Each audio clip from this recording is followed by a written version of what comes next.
Hello, everyone. Philippe here at Universal Truths. I wanted to record this message to explain a few things about my experience within the Great Pyramid of Cheops. Um, and I thought this was important to mention.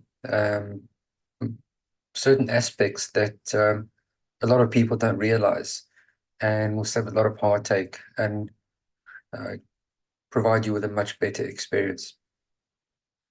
So I had two visits in the Great Pyramid. My first visit um, was okay. I didn't accomplish what I was expecting, but I ticked a few boxes for myself. And one of them being is actually venturing into the Great Pyramid, and secondly was to actually visit in the King's Chamber. So this was quite important for me. However, there is a slight downside to that particular experience, and I think a lot of people have experienced a similar issue, and that is that it's so busy. There's so many tourists that any kind of spiritual or energetic work that you might try to achieve is almost close to impossible. Um, there's a couple of aspects to be aware of, and the ones I found were that the temperature within the Grand Gallery and in the King's Chamber gets elevated to such a degree, it becomes uncomfortable. And if you're claustrophobic, this could be an issue. Uh, the number of bodies, human bodies that travel in and out of the pyramid just raises the temperature incredibly. At the time, I went in about 11 o'clock in the morning, and I was in a queue of many people.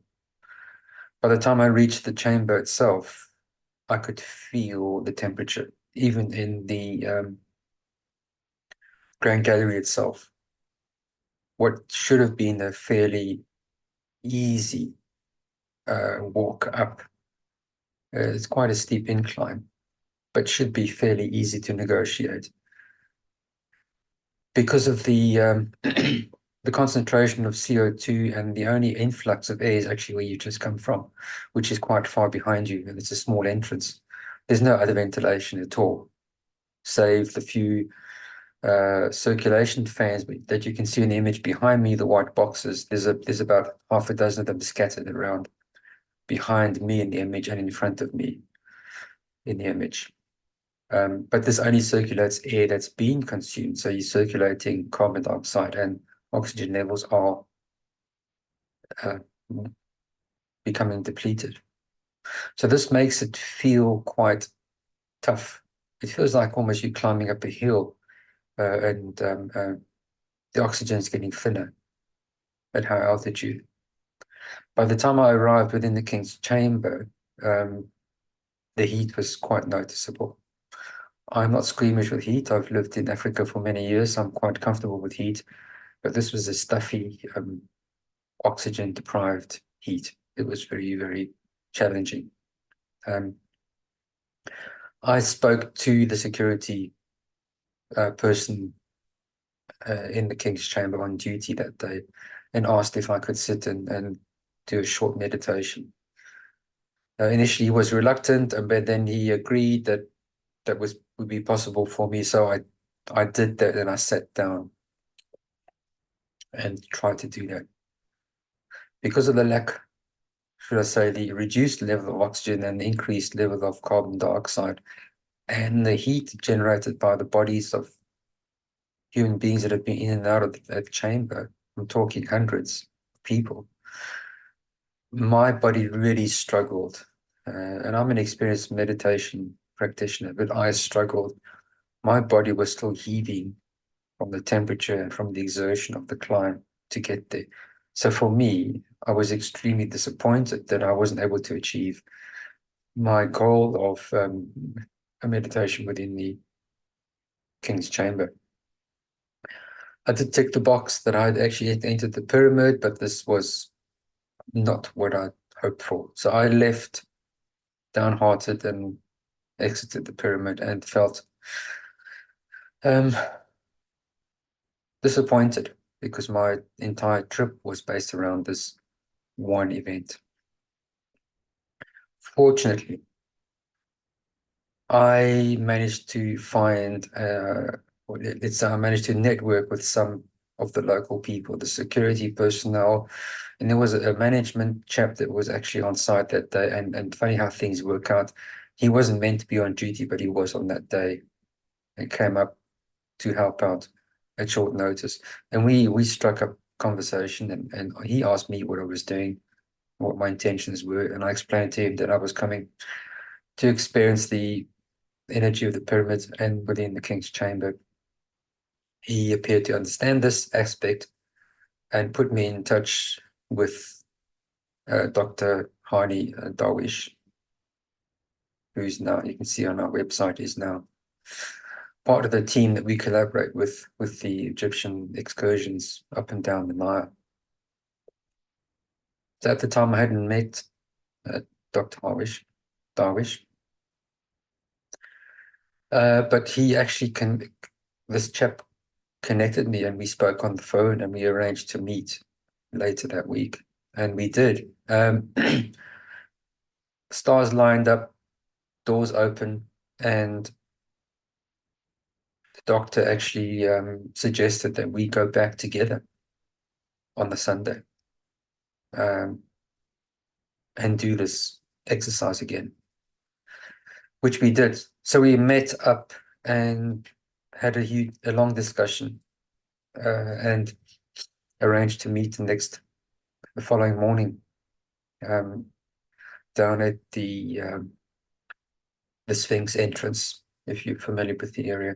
Two entrances on the east side, and then on the northern side is an entrance. So the Sphinx entrance is on the east side. So we met down and we made our way up the road and then veered off to the right to the Grand Pyramid Cheops. After making our greeting everybody, security guards, we made our way inside the pyramid and climbed up.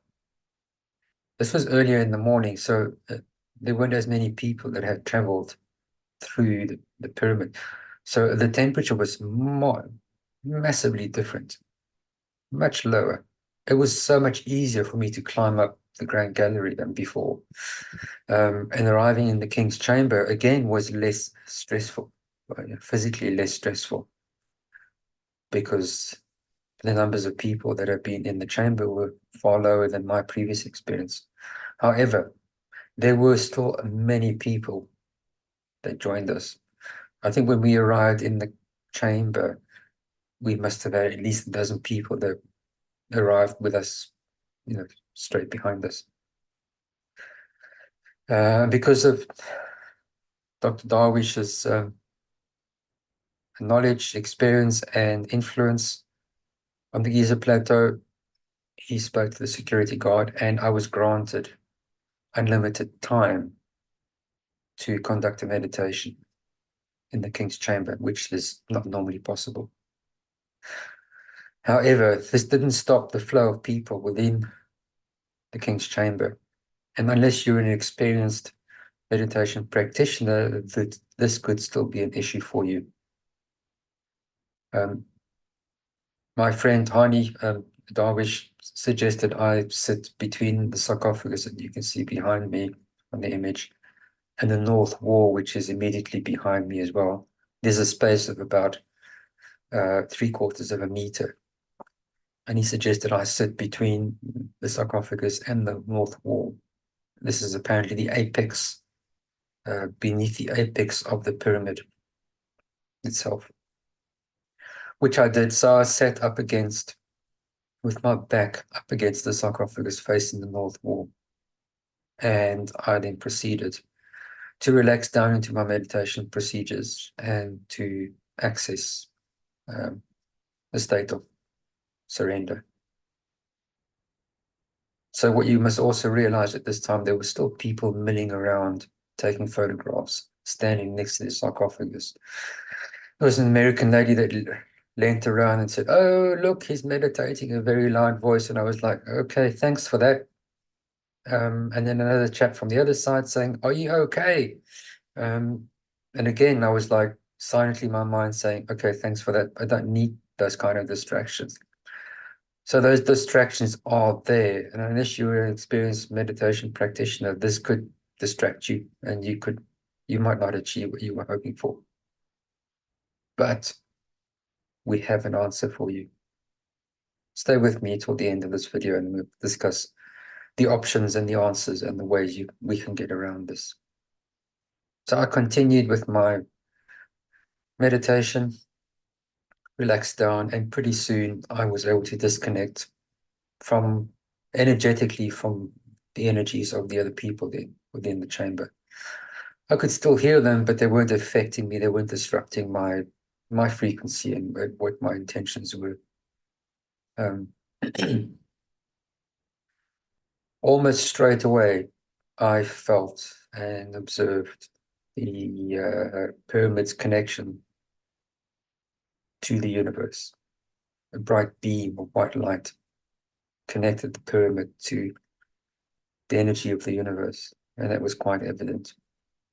I then concentrated on working on my personal energy, and as I normally do, working on different sequences, different frequencies to see what fits and what is required in this particular situation.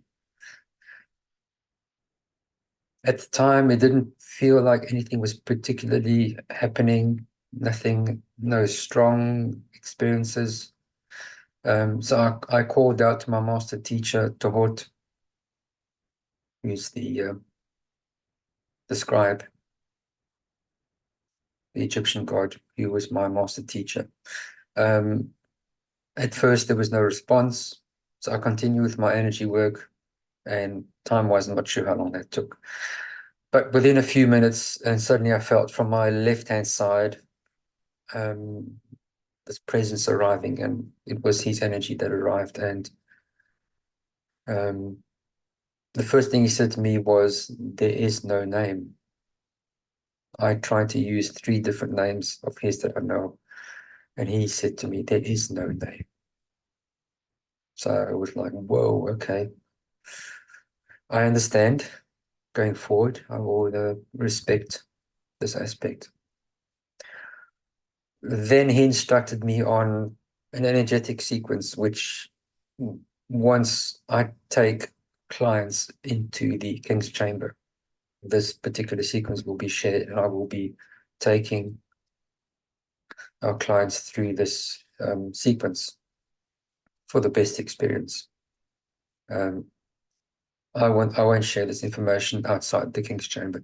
If you're meant to be there, then you will be there. And if you're meant to receive this information, then either he will give it to you or I will give it to you. Either way, if you're in the chamber at the same time as I am, then obviously you are there for a reason. So the meditations will be conducted with clients. And the sequencing of manipulating and moving energies will be discussed and provided within that meditation. So while I was doing that, eventually I felt the entire top of my body from the neck upwards became part of the pyramid energy, connecting to the cosmos, connecting to the cosmic energies. And the lower half of my body became part of the earth energy. It was a definite divide of frequency that could be felt. It was a difference, definitely a difference. And suddenly the lower part of my body ignited in this cooler and higher frequency, an explosion, almost like an adrenaline rush that rushed throughout my body. And it took me by surprise. I wasn't expecting this, but it happened. And then it was followed by a blissful state, a blissful feeling, which I thought, wow, okay, I'm liking this.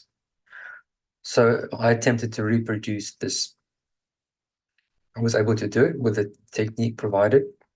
not at the same levels, but I was able to reproduce the same feeling, the same experience a couple of times. Then I was told by my master teacher, George, that the initiation is complete, which I was not expecting. I was not expecting the terminology, the initiation or an initiation, but I felt privileged that this actually happened. And once that was done, he moved in and actually superimposed his energy over mine. And as he's done in the past with the teachings I've received, he actually takes control of my body and then uses my body to show me and demonstrate aspects that he wants to teach me. And what he did then was started to look around and scan and look at the north wall. And I was a bit confused. I was like, why are we looking at the north wall? There's nothing to see. There's just this wall, right? He was looking left to right, up and down. And after a few seconds, the north wall began to fade away. And what was revealed was the king's chamber, but as if a mirror. There was another king's chamber, an energetic king's chamber beyond the north wall. And I was, whoa, this is okay. Now we're getting into the special stuff. And as he looked and scanned within this extra room, adjacent room, a bunch of people began to appear. These people are all beings of light. And they were standing in this semicircle that filled the room in front of us.